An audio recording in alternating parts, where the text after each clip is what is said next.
Hello everyone. Shri भगवान दास तोदी महाविद्यालय के यूट्यूब प्लेटफॉर्म पर आप सभी का फिर से स्वागत है।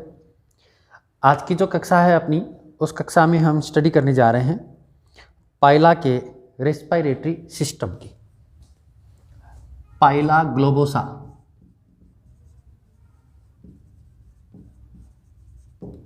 और इसमें हम पढ़ेंगे, स्टडी करेंगे इसके रेस्पिरेटरी सिस्टम की।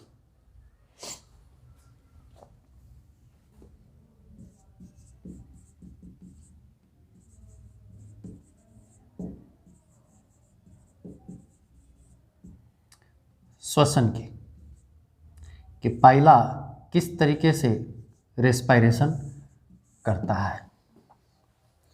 पिछले वीडियो में हमने देखा था कि ये जो गैस्ट्रोपोडा के सदस्य हैं, ये किस तरीके से डाइजेस्टिव एक्टिविटी को अंजाम देते हैं, किस तरीके से इनमें भोजन का पाचन होता है, किस प्रकार का ये भोजन ग्रहण करते हैं।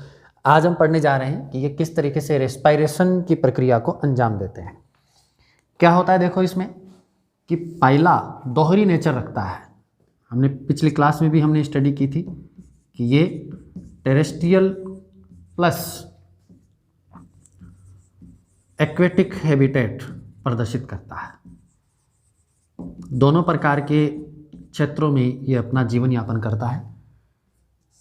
जब ये टेरेस्ट्रियल एक्टिविटी में रहता है, मतलब ये स्थल पर रहता है, जो जलीय किनारा रहता है, सैंड वाला किनारा रहता है, क्योंकि ये ज़्यादातर जो बच्चे पैदा करने के लिए, ये हम ये कहेंगे कि ये ब्रीडिंग सीजन में ये टेरेस्ट्रियल हैबिटेट में आ जाता है और ज़्यादातर अपना समय जो है टेरेस्ट्रियल हैबिटेट में बिताता है और एक्वेटिक हैबिटेट में भी ये रहता है। तो ये टेरेस्ट्रियल हैबिटेट में जब ये रहता है तब तो ये क्या करेगा, एरियल रेस्पिरेशन करेगा।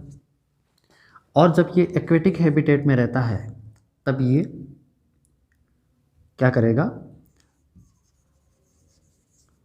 एक्वेटिक रेस्पिरेशन करेगा। ठीक है। एक्वेटिक रेस्पिरेशन के लिए इसके अंदर गिल या फिर टिनिडियम रिस्पॉन्सिबल होता है। टिनिडियम एक ऐसी संरचना है जिसका फॉर्मेशन गिल और जो इसका मेंटल होता है उनकी सहायता से मिलकर के बना होता है। ये कॉम्ब लाइक स्ट्रक्चर होती है। और एरियल रेस्पिरेशन के लिए इसके अंदर लंग्स या फिर इनको हम कहेंगे कि जो रेस्पिरेटरी जो पाउच है वो यहाँ पर मौजूद रहते हैं। ठीक है। पल्मोनरी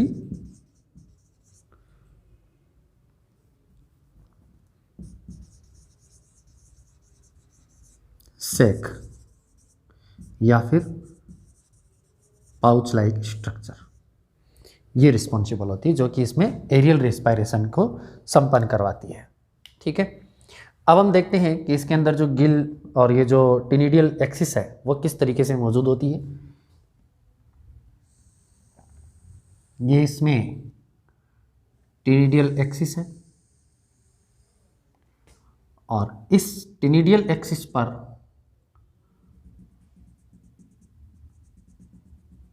टोकरी नुमा संरचना में गिल लेमिला मौजूद होते हैं।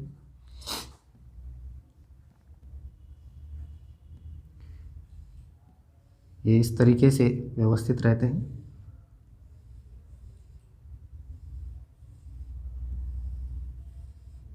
बीच वाला गिल लेमिला बड़ा होता है और साइड के जो गिल लेमिला हैं वो छोटे होते हैं।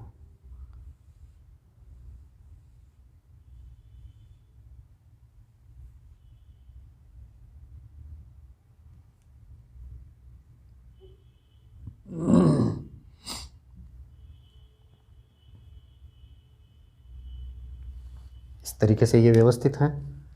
यह है इसका गिल एक्सिस या फिर टिनिडियल एक्सिस,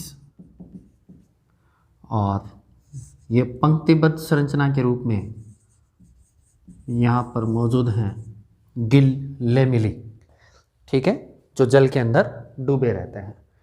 जो उसका पाउच होता है, उस पाउच लाइक स्ट्रक्चर के अंदर जो मेंटल केविटी होती है, उस मेंटल केविटी के अंदर ये व्यवस्थित रहते हैं। ये कैसी संरचना है? कॉम्ब लाइक स्ट्रक्चर है।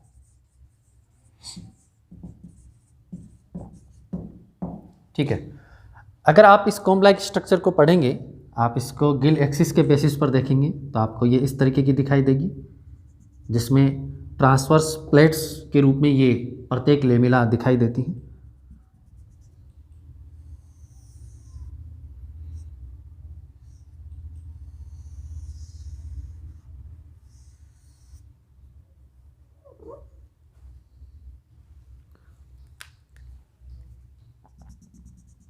प्रत्येक जो गिल प्लेट हैं वो ट्रांसवर्स प्लेट के रूप में मौजूद होती हैं।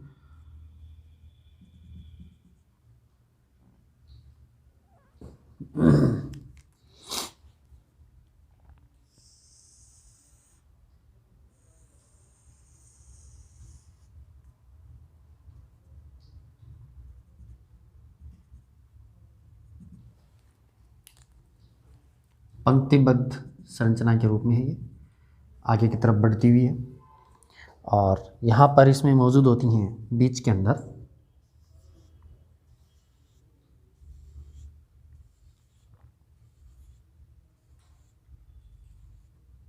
इस तरीके की संरचना है।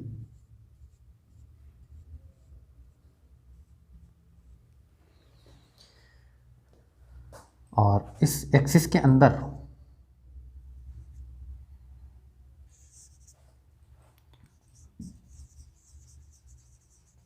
अफ्रेंट ब्रेंकियल वेसल और एफरेंट ब्रेंकियल वेसल मौजूद रहती है। इनमें क्या होता है कि ये हैं सारी की सारी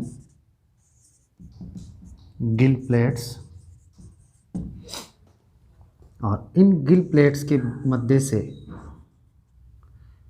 जल का फ्लो बना रहता है। वाटर फ्लो बिटवीन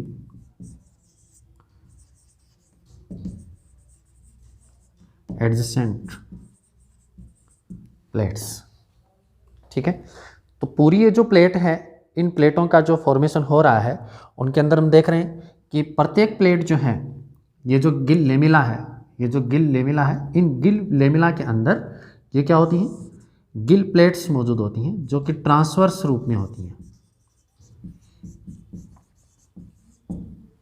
ठीक है। ये जो ट्रांसवर्स प्लेट्स हैं, इनके अंदर क्या होगा? जो डीऑक्सीजनेटेड ब्लड आएगा, डीऑक्सीजनेटेड ब्लड आएगा, और वो आएगा कहाँ से? अफ्रेंट ब्रेंकियल वेसल से, और इस तरीके से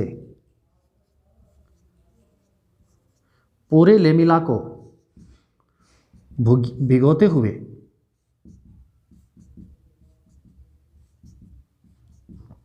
कहाँ चला जाएगा? एफरेंट ब्रेंकियल वेसल की तरफ चला जाएगा, ठीक है।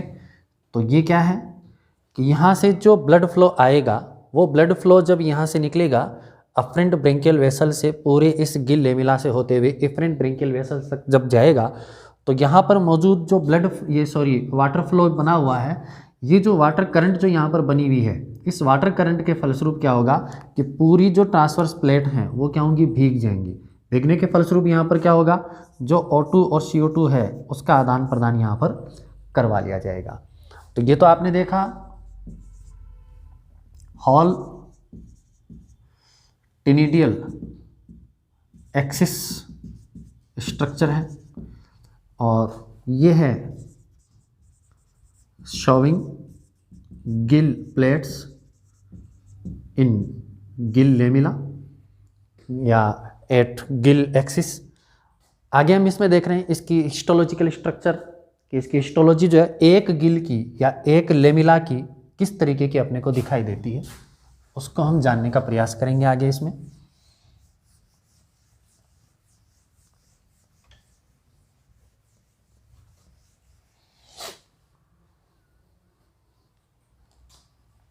एक्सिस।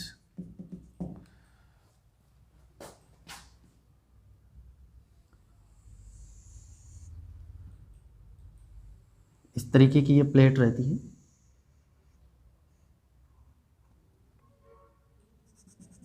ये बेसल मेम्ब्रेन है और इस बेसल मेम्ब्रेन में नीचे की तरफ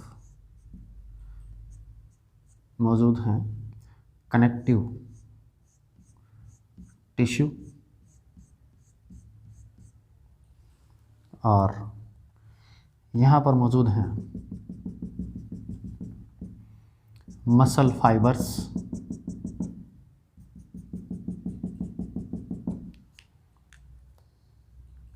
और नीचे की तरफ मौजूद हैं एपिथेलियल लेयर। ठीक है, ये जो पूरी संरचना है इस तरीके की दिखाई देती है।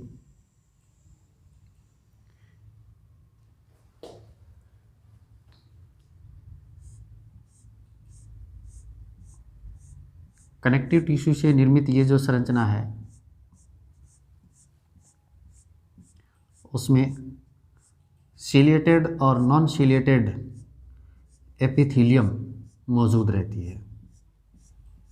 ऊपर की तरफ इसमें होंगी सिलिएटेड एपिथेलियल सेल्स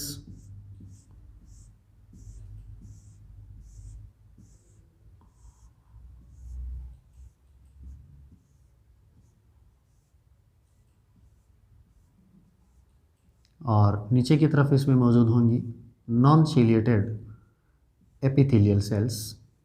बीच में होगा दोनों एपिथेलियल सेल्स के बीच में उपस्थित स्पेस जहाँ से O2 और CO2 का आदान प्रदान होता है।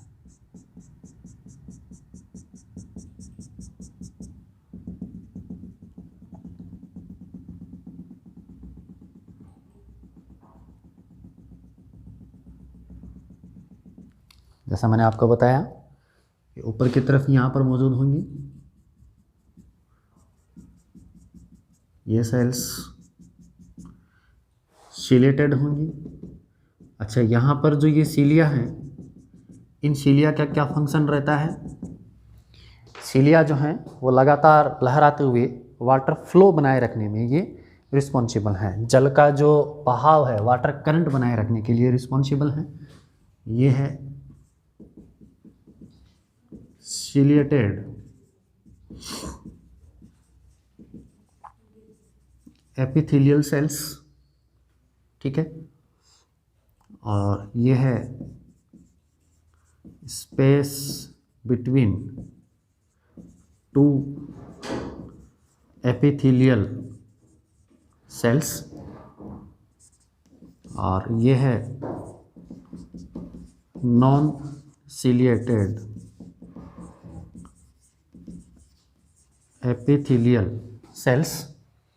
देखो, सिलेटेड जो सेल्स हैं और जो नॉन सिलेटेड सेल्स हैं इनका फंक्शन क्या है कि जो सिलेटेड सेल्स हैं वो वाटर करंट बनाए रखने के रिस्पॉन्सिबल हैं और नॉन सिलेटेड जो सेल्स हैं वो क्या करती हैं, रेस्पिरेशन में मदद कर रही हैं।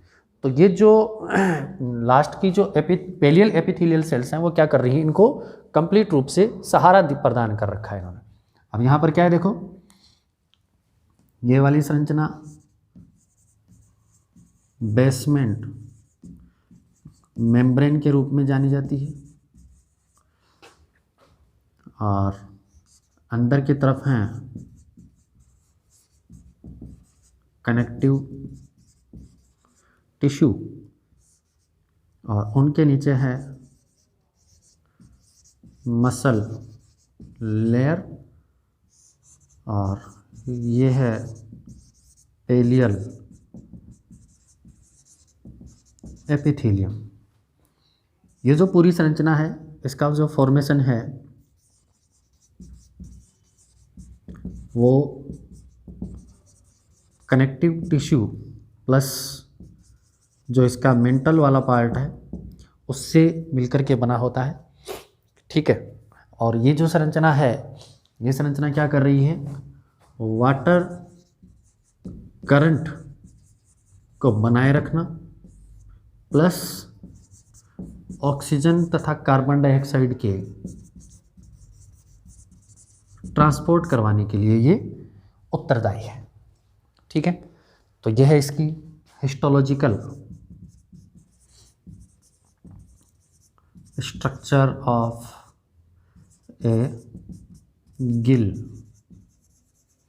लैमेला। ठीक है, तीसरा डायग्राम है ये।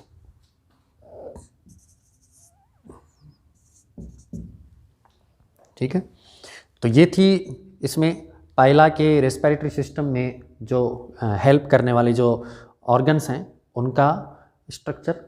अब हम जानने का प्रयास करते हैं कि ये किस तरीके से इसके अंदर रेस्पिरेशन का कार्य होता है। उसको भी देखो अपन एक छोटे से डायग्राम की हेल्प से समझेंगे, क्योंकि इसके अंदर जो रेस्पिरेशन के लिए रिस्पॉन्सिबल हैं वो है, देखो क्या क्या चीज़। एक तो गिल या टिनिडियम, ठीक है, दूसरा है पल्मोनरी सेक, तीसरे हैं न्यूकल लोब।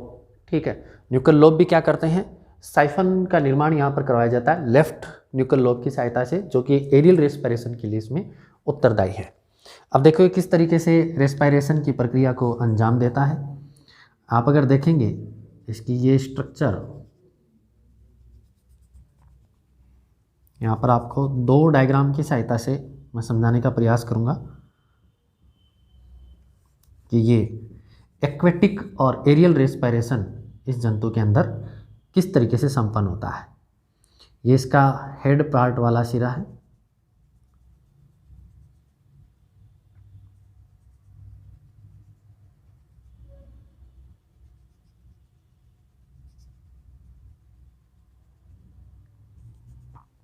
ये इसमें टेंटिकल्स मौजूद हैं।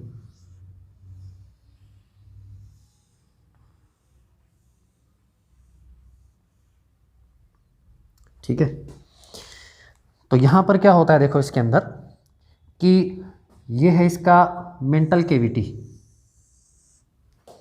और इस मेंटल कैविटी के अंदर किस तरीके से रेस्पिरेशन की प्रक्रिया संपन्न होती है उसको हम जानने का प्रयास करते हैं।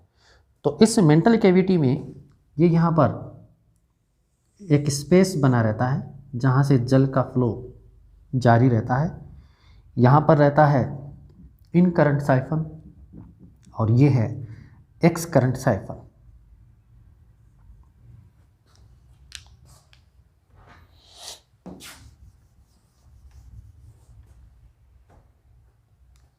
ये है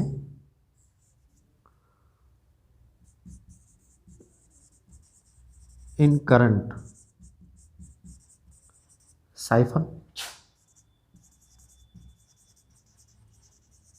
और ये है एक्स करंट साइफन। ठीक है, तो यहाँ क्या होगा कि ये जो संरचना है यहाँ पर मौजूद है ऑस्फ्रेडियम, जो कि जल का रासायनिक परीक्षण करता है, और यहाँ पर मौजूद है एपिटीनिया, जो कि जब ये जलीय और स्थलीय रेस्पिरेशन करता है तो एपिटीनिया इसे कवर करने में रोल प्ले करता है। और यहाँ पर मौजूद है इसमें कि इस तरीके से जो संरचना है यह टिनिडियल एक्सिस पर मौजूद टिनिडियम।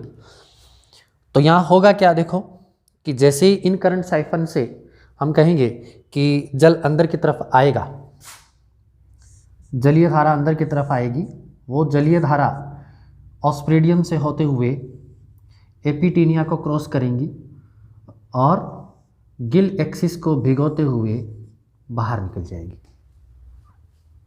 जब ये जलीय श्वसन करता है तब क्या होता है, इन करंट साइफन से जल अंदर की तरफ खींचता है और वो जो जलीय धारा है वो इस मेंटल कैविटी को कंप्लीट रूप से ये इसको भर लेगी, और भरने के बाद में जब जलीय धारा यहाँ से निकलेगी तो एपिटीनिया को क्रॉस करते हुए या भिगोते हुए टिनिडियल को क्रॉस करते हुए ये या टिनिडियम को भिगोते हुए जल बाहर निकल जाता है। तो इनका नामकरण आप कर लीजिए, ये क्या है, ऑस्फरेडियम, ये है एपिटीनिया, और ये है आपके टिनिडियम, ठीक है। और ये है वाटर करंट फ्लो। ये कब होगा, जब यह है एक्वेटिक रेस्पिरेशन करेगा।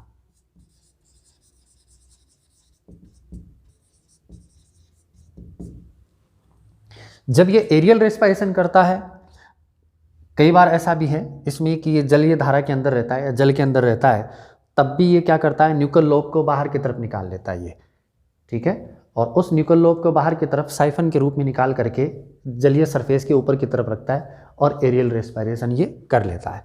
तो एरियल रेस्पिरेशन के लिए ये देखो किस तरीके से होगा। ये एरियल रेस्पिरेशन के लिए हम देखें तो इसके अंदर क्या होगा कि यहाँ पर, अच्छा ये जो पार्ट हमने बनाया है यहाँ पर क्या है, इसमें ऑरिकल और ये वेंट्रिकल मौजूद हैं,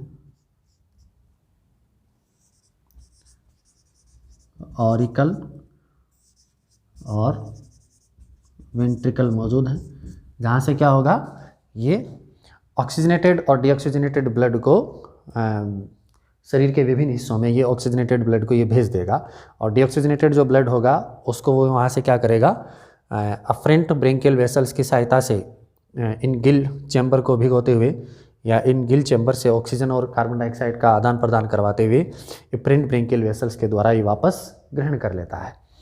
अब हम इसमें देख रहे हैं कि ये इसका ऊपर का ये हेड वाला पार्ट है, और इस हेड वाले पार्ट के अंदर हम देखेंगे कि ये एरियल रेस्पिरेशन किस तरीके से करता है।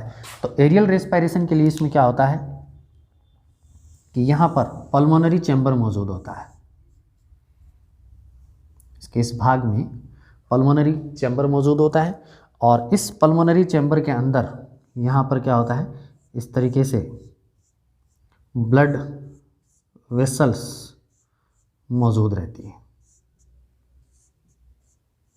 इस पूरे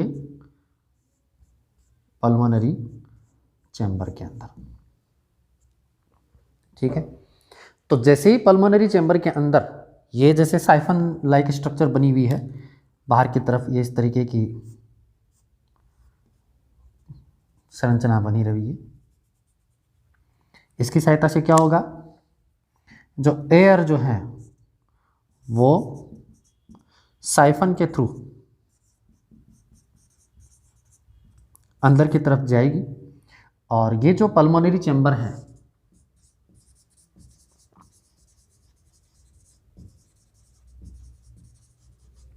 इसके अंदर जो मौजूद ब्लड वेसल्स हैं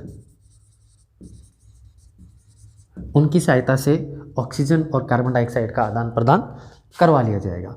और यहाँ पर मौजूद हैं वही ऑरिकल और वेंट्रिकल, और यहाँ से क्या होता है कि जो ब्लड वेसल्स जाती हैं उन ब्लड वेसल्स की सहायता से ये जो इसके ऑक्सीजन है उसको ये उचित अंगों तक पहुँचा देता है। तो ये है इसमें एक्वेटिक रेस्पिरेशन का, और ये है इसमें एरियल रेस्पिरेशन का तरीका, ठीक है। तो आज की जो क्लास थी उस क्लास में हमने स्टडी की कि ये किस तरीके से ऑक्सीजन और कार्बन डाइऑक्साइड का आदान प्रदान करता है, किस तरीके से ये एरियल और एक्वेटिक रेस्पिरेशन को संपन्न करवाता है। अगले वीडियो में हम इसके अगले टॉपिक के बारे में चर्चा करेंगे। आप इसका स्क्रीनशॉट ले लीजिए। Thank you.